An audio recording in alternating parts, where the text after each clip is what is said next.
Ek praat met u hier uit Matteus 24, vers 21, waar Jesus sê, want dan sal daar groot verdrukking wees, soos daar van die begin van die wêreld af, tot nou toe, nie gewees het, en ook nooit sal wees nie. Dis 'n geweldige stelling, wat die Here Jesus maak, dat daar kom 'n tydperk, wanneer daar so 'n groot verdrukking op die aarde gaan kom, en van Jesus se tyd af, was dit in die toekoms, in ander woorde, dis iets wat in die toekoms sou plaasvind, soos daar van die begin van die wêreld af, tot nou toe nie gewees het, en ook nooit sal wees nie. Dis 'n spesifieke, uitgemete tydperk, sonder weerga. Dit was nog nooit, dit sal ook nooit weer so wees op die aarde. Maar daardie tyd, die tyd van die groot verdrukking, gaan die allerverskriklikste tyd wees, wat die mens ooit op aarde geleef het, en wat die mens in die toekoms, tot in ewigheid, ook op die aarde sou beleef. Hierdie tyd noem ons, soos wat die Bybel dit hier noem, die groot verdrukking. Jesus beskryf dit, en hy gee dit 'n naam, want dan sal daar groot verdrukking wees. Hy omskryf dit as die groot verdrukking. Daardie woorde word herhaal in Openbaring hoofstuk 7, toe daardie groep mense kom staan in die hemel, toe word daar gevra, wie is hulle en waar kom hulle vandaan? Dit was die vraag in vers 13 van Openbaring 7. Toe het een van die ouderlinge gespreek en vir my gesê, hulle wat bekleed is met die wit klere, wie is hulle en waarvandaan het hulle gekom? En ek sê vir hom, my Heer, u weet dit. En hy sê vir my, dit is hulle wat uit die groot verdrukking kom. En hulle het hul klere gewas en hul klere wit gemaak in die bloed van die lam. Hierdie tydperk beskryf die Bybel dan vir ons as 'n tydperk sonder weerga.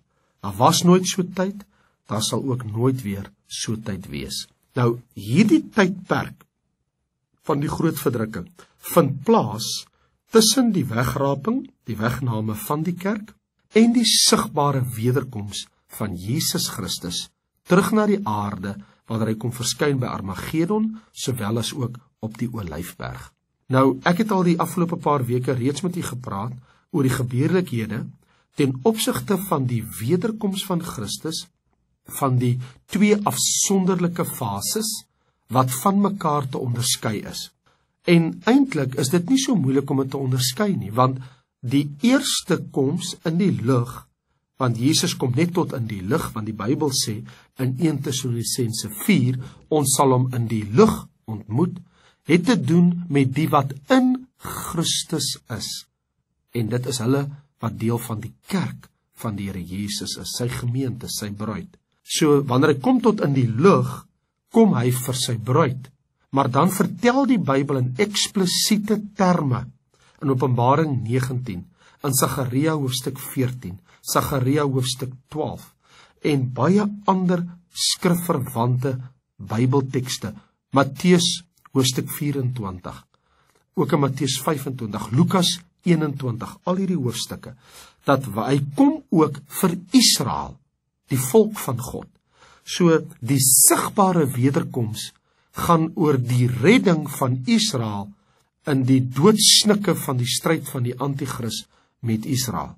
Terwyl sy verskyning in die lig is vir sy gemeente. So, ons onderskei die wederkoms van Christus in twee afsonderlike fases, want hy kom vir twee verskillende redes. Nou vervolgens gaan ons die tydperk wat tussen die opname van die kerk en die terugkoms van Christus na die aarde inpas, wil ek graag met u bespreek. Hierdie periode, wat die wederkoms in twee fasette verdeel, noem ons die groot verdrukking. Nou, die groot verdrukking moet nie verwar word met daardie verdrukking wat alle gelowiges in gemeenskap het nie. Handelinge 14 vers 22 sê, ons het almal daaglikse verdrukkinge. Ons praat nie van daardie verdrukkinge. Dit wys hierdie groot verdrukking in die Bybel op 'n definitiewe tydperk waarna Jesus hier verwys. Hy verwys dit ook en hy beskryf dit so in Matteus 24 vanaf vers 21. Dan sal daar groot verdrukking wees, en hy verwys dan in die konteks van vers 15. Wanneer julle die gruwel van die verwoesting waarvan gespreek is deur die profeet Daniël sien staan in die heiligdom, laat hy wat lees oplet. En as u Daniël 9 vers 27 gaan bestudeer en alle aanverwante tekste van die gruwel van die verwoesting, word hier verwys na die anti-kris. En ons weet, hy kom vir 1 week lang vir 'n 7 jaar tydperk 'n verbond sluit. Dan sal daar groot verdrukking wees. Dit gaan eers in daardie tydperk wees. En as daardie dae vanaf vers 22 en verder, Matteus 24, nie verkort was nie, sou geen vlees gered word nie. Maar terwille van die uitverkorenes sal daardie dae verkort word. As iemand dan vir julle sê, kyk, hier is die Christus, of daar, moet dit nie glo nie, want daar sal valse Christusse, valse profete opstaan, groot tekens en wonders doen, as dit moontlik was ook die uitverkorenes te mislei. En kyk, ek het dit vir julle vooruit gesê. As hulle dan vir julle sê, kyk, hy's in die woestyn, moenie uitgaan nie, kyk, hy's in die binnekamer, moet dit nie glo nie. Want soos die weerlig uit die ooste uitslaan en tot in die weste skyn, so sal die koms van die seun van die mens wees. Want oral waar die dooie liggaam lê, sal die aasvoëls saamkom. En dadelik na die verdrukking van daardie dae, jy sien, daardie uitgemete tydperk, sal die son verduister word, en die maan sal sy glans nie gee nie, en die sterre van die hemel val, en die kragte van die hemel sal geskud word, en dan sal die teken van die seun van die mens in die hemel verskyn, en hy sal kom op die wolke van die hemel met groot krag en heerlikheid. Dus, hierdie is 'n uitgemete tydperk, wat sy terugkoms, Jesus se terugkoms na die aarde, sal voorafgaan. Het u dit nou net saam met my in die Bybel kon waarneem. In Daniël 12 vers 1 word hierdie tydperk beskryf as 'n tyd van benoudheid, soos daar nie gewees het, vandat 'n volk bestaan het, tot op die tyd nie. Dit is 'n verskriklike woord hierdie, want in die konteks van wat gebeur het met die Holocaust, wat gebeur het met 6 miljoen Jode, wat onder die hand van Hitler gesterf het, blyk dit te wees dat die verskrikking van die Holocaust kan nie eers vergelyk word met die verskrikking van die groot verdrukking. Want hier staan, daardie tydperk van die groot verdrukking wat kom, vandat 'n volk bestaan het tot op die tyd, was daar nog nooit so iets gewees nie. Nou die profeet Jeremia, hy sien dit in Jeremia 30 vers 4 tot 7, as 'n tyd van benoudheid vir Jakob.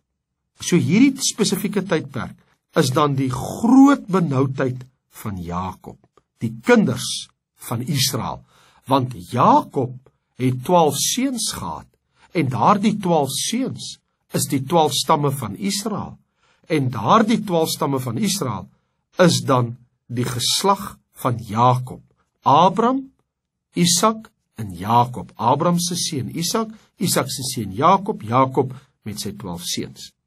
Die groot verdrukking sal in aanvang neem eers wanneer Israel as 'n volk in ongeloof deur heidense toedoen in sy land herstel is, en dit is inderdaad vandag die geval. In 1948 is Israel vir die eerste keer in die geskiedenis, is hulle weer terug in hulle eie land, is hulle weer 'n volk op hulle eie. In 1980 het hulle Jerusalem verklaar as die onverdeelbare hoofstad van die volk Israel. Nou die feit dat Israel nou terug is in sy land, beteken dat God is gereed om met sy program met hulle voort te sit. Nou gedurende die tyd sal Israel 'n ongehoorde en weergalose stortvloed van woede van die anti-kris moet verduur. 2 Tessalonisense 2 vers 10 omskryf dan ook hierdie tydperk as 'n verskriklike tydperk onder die anti-kris, wanneer die Bybel sê dat wanneer hy kom, die ongeregtigheid wat aan werk is, dan sal hy in die tempel, vers 4, die Bybel noem hom, die anti-kris, hierso in vers 3 van 2 Tessalonisense 2, die mens van sonde, die seun van die verderf, vers 4, die teestander, wat hom verhef bo al wat God genoem word, of voorwerp van aanbidding, sodat hy in die tempel van God as God sal sit en voorgee dat hy God is. Nou hierdie vind plaas in die tydperk van die 7 jaar groot verdrukking. Die duur van die verdrukking, soos ek tereg nou net vir u gesê het, word vir ons eintlik baie mooi uitgestippel in Daniël hoofstuk 9, vers 24 tot en met vers 27 het ons dan die omskrywing. Blaai gou daarheen, dat ek dit net vir u kan lees. In Daniël 9 hiervan vers 24. 70 7-talle is oor jou volk en jou heilige stad bepaal, om die goddeloosheid te volëindig, en om die maat van die sondes vol te maak, en om die ongeregtigheid te versoen, en om ewige geregtigheid aan te bring, en om gesig en profeet te beseël, en om wat hoogheilig is te salf. Nou moet jy weet en verstaan, van die uitgang van die woord af, om Jerusalem te herstel en op te bou, tot op 'n gesalfde, 'n vors, 'n 7 7-talle, en 62 7-talle lank sal dit herstel en opgebou word, maar met pleine en slote in tye van benoudheid. En in die 62 7-talle, na die 62 7-talle, sal 'n gesalfde uitgeroei word, sonder iets vir hom, en die volk van 'n vors wat kom, sal die stad en die heiligdom verwoes, maar sy einde sal met oorstroming wees, tot die einde toe sal dit oorlog wees, vasbeslote verwoestings, en hy sal 1 week lank met baie 'n sterk verbond sluit, en gedurende die helfte van die week sal hy slagoffer en spysoffer laat ophou, en op die vleuels van gruwels sal daar 'n verwoester wees, en wel tot aan die einde, en wat vasbesluit is, sal oor wat woes is, uitgestort word. Nou hierdie 70 7-talle, weet ons, hierdie spesifieke tydperk, is letterlike 70 7-talle van jare. As hier daar bedoel word, sou dit so gestel gewees het in Daniël 10 vers 3, dat ek moes vir 3 weke, of 3 volle weke, het hy gevas, Daniël. Maar dit is baie duidelik, as jy gaan kyk na die begin van Daniël hoofstuk 9, waar ons nou die uitleg gekry het, is dat hy was besig om te bid, want Daniël 9 vers 2 staan daar, ek Daniël het die boeke gemerk, dat die getal jare, waaroor die woord van die Here tot die profeet Jeremia gekom het, met betrekking tot die puinhope van Jerusalem, 70 volle jare was. Jy sien, dit is wat bespreek word, 70 jare. Nou kom die engel, paar verse verder, in vers 24, die engel Gabriël, uit die hemel, God stuur hom, en hy sê, God het ag gegee op jou, en nou sê God, 70 7-talle, is oor jou volk en jou heilige stad bepaal.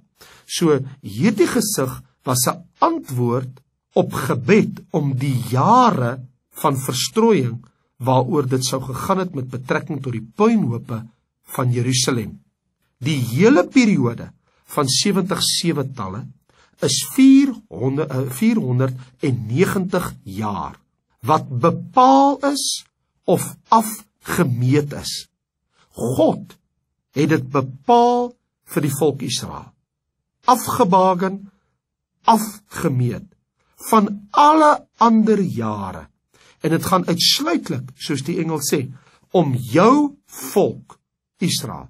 70 7-talle is oor jou volk en jou heilige stad bepaal. Watter volk? Daniël se volk, die volk Israel. Watter stad? Jerusalem, die hoofstad van Israel. So God het vir die land Israel, vir die hoofstad, vir Jerusalem, met die volk, hierdie vaste tydperk uitgesit. Jou heilige stad Jerusalem, waaroor en waarvoor Daniël dan gebid het. Laat ek dit vir u so verduidelik. Die eerste tydperk beslaan 7 sewes of 49 jaar, want hy sê, nou moet jy weet en verstaan, vanaf die uitgang van die woord af, om Jerusalem te herstel en op te bou, is 7 7-talle, moet hy tel, tot op 'n vors. Nou, wat gaan gebeur is, wanneer ons hierdie getalle mee begin werk, dan mag dit vir u voel asof u dit nie verstaan nie. Maar wat ek sal doen is, ek sal dit so eenvoudig as moontlik hou, vir u en vir my, om net 'n begrip te kry met wat die Here hier sê. Ek wil ten eerste net gou vir u iets sê. Dis nie ek, of dit is nie u, wat met getalle speel nie. Hierdie getalle is in die Bybel. Ons is nie besig om die wederkomsdatum van die Here Jesus hier te bepaal nie. Dit het niks daarmee te doen nie, want die Bybel is baie duidelik, die dag en die uur weet ons nie. Hierdie is getalle wat God gee deur die engel Gabriël aan Daniël met betrekking tot Israel en met betrekking tot die puinhope van Jerusalem. Maar hier is wonderlike dinge wat hierin vasgelê is. Die eerste tydperk beslaan 7 sewes of 49 jaar. Gedurende hierdie tydperk sal Jerusalem herstel en opgebou word, maar so staan in Daniël 9 vers 25, in tye van benoudheid. Nou dit het onder Nehemia se leiding plaasgevind, Nehemia hoofstuk 2 vers 1 tot 6. Dit is toe Nehemia die opdrag by die koning gekry het nadat hy gebid het en nadat God vir hom 'n pad oopgemaak het, hy kan Jerusalem se mure weer gaan herstel en opbou. En dis presies toe hierdie profesie in vervulling gegaan het. En die engel het gesê dat jy moet begin tel vanaf hierdie tydperk af, 49 jaar. Dit neem onmiddellik na die eerste tydperk, sal die volgende tydperk, die jare wat daarna volg, sal onmiddellik daarna, die tweede periode bestaan uit 62 sewetalle of sewes, dit is 434 jaar. So ons het 49 jaar en 434 jaar. Nou die 434 jaar, die tweede termyn van 62 sewetalle, sou onmiddellik na die eerste tydperk 'n aanvang neem en duur onafgebroke tot, en dit staan so in Daniël 9 vers 26, die gesalfde hoofletter, Christus, uitgeroei word. Die woord uitgeroei is van die Hebreëse woord karath, wat letterlik beteken om deur die dood afgesny te word. Daardie woorde word gebruik in Genesis 9 vers 11, Deuteronomium 20 vers 20, Jeremia 11 vers 9, Psalm 37 vers 9. Die twee periodes saam, die 69 weke of 483 jaar, sal dan ons bring tot by die kruisdood van Christus. En dis presies wat gebeur het. Vandat Nehemia begin het om die mure op te bou tot op die kruisdood van Christus, was presies 483 jaar.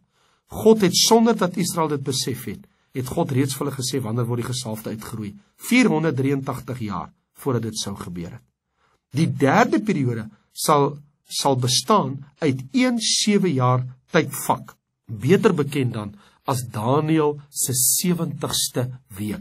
En ons bedoel dit en ons verwys daarna uit hoofde van vers 27. Hy sal 1 week lank met baie 'n sterk verbond sluit. En hier word 'n persoon geïdentifiseer as die antichrist, die gruwel van die verwoester, wat ons weet wat die antichrist sal wees, dat wanneer hy kom, is daar 'n 7 jaar tydperk. 1 week bly oor. Wat is die totale tydperk? 70 sewetalle. Vers 24, Daniël 9. Hoeveel jaar is dit? Dit is 490 jaar.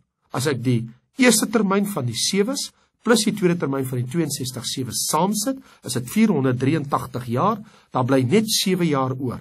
En daai 7 jaar, daai laaste 7 jaar wat oorbly, dit is die 7 jaar groot verdrukking.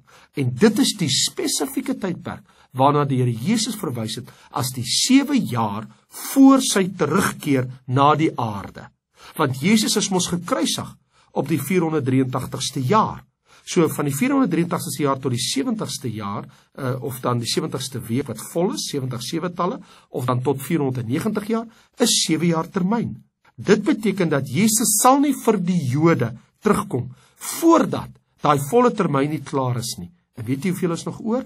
1 week. Weet jy hoeveel jaar is dit? 7 jaar. Want 'n week, dit is jare, dit is weke van jare, so 1 week is 7 jaar. Nou weet ons, dat daar 'n onbepaalde tydperk tussen die 69 en 70ste week is, wat ingevoeg is, wat ons die kerkperiode noem. Want toe hulle Jesus Christus gekruisig het, toe het God die kerk daar gestel, sy seun as hoof oor die kerk, oor die liggaam van Christus, en hy het Israel tydelik tersyde gestel. God sou nie meer met hulle deel vir 'n tydperk, want hy sou eers uit al die heidense volke vir 'n kerk bymekaar maak. Ek kan tog mos nou saam met my lees of dit dan verstaan uit hoofde van Handelinge 15, waar Simeon het vertel vers 14, hoe God in die begin uitgesien het, om 'n volk uit die heidene vir sy naam aan te neem, en daarna sal ek terugkom en die vervalle hut van Dawid weer oprig. So tussen Christus se sterwe, en om die vervalle hut van Dawid, Jerusalem, in sy koningskap weer te herstel, voordat dit weer gaan gebeur, moet die Here eers vir 'n volk uit die heidene bymekaar maak, en dit stem ooreen met Romeine hoofstuk 11, waar Romeine 11 vers 25 sê, want ek wil nie hê broeders, dat julle hierdie verborgenheid nie moet weet nie, sodat julle nie eie wys mag wees nie, dat die verharding ten dele oor Israel gekom het, totdat die volheid van die heidene ingegaan het, en so sal die hele Israel gered word. So kan jy sien wat het hier gebeur, dat ons moet besef, dat God het Israel tydelik tersyde gestel, totdat die tydperk van die heidene volbring is, die volheid van die heidene ingegaan het, en so sal die Here hom eers weer keer na Israel toe.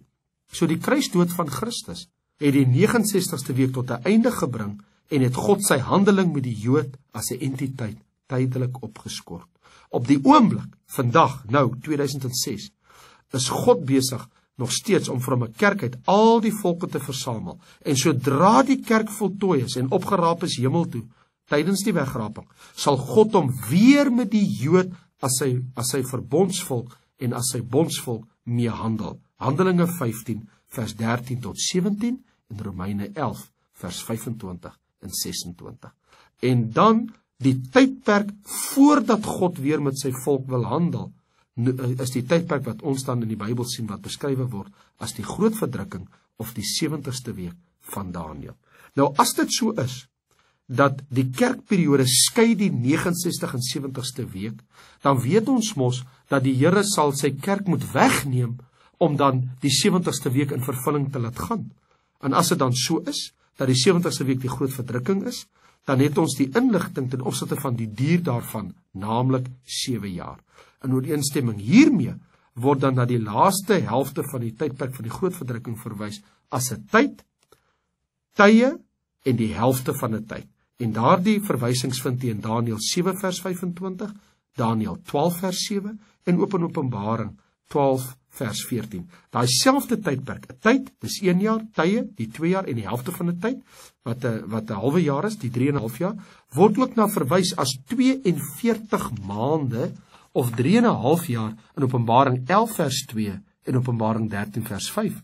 Of dan ook as die tydperk van 1260 dae in Openbaring 11 vers 3 en Openbaring 12 vers 6. So hier het u dit baie duidelik, dat vir 'n tyd, tye in 'n halwe tyd, of vir 42 maande, of dan 3,5 jaar, of 1260 dae, dit is presies dieselfde termyn, die laaste 3,5 jaar, wanneer die groot verdrukking verwys, wat die antichrist dan werklik waar 'n gewellige vervolging daar sal stel. So die eerste deel van die groot verdrukking, stig hy sy koninkryk, sy federasie, sy politieke federasie, en kom hy dan tot stand, en dan die laaste helfte van die groot verdrukking, is wanneer die antichrist dan Israel sal vervolg, om Israel te verdelg van die aarde af.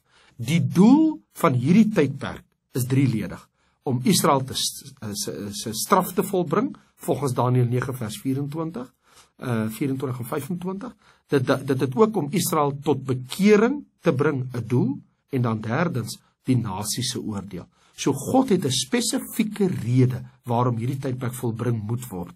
Israel se straf moet klaar volbring word.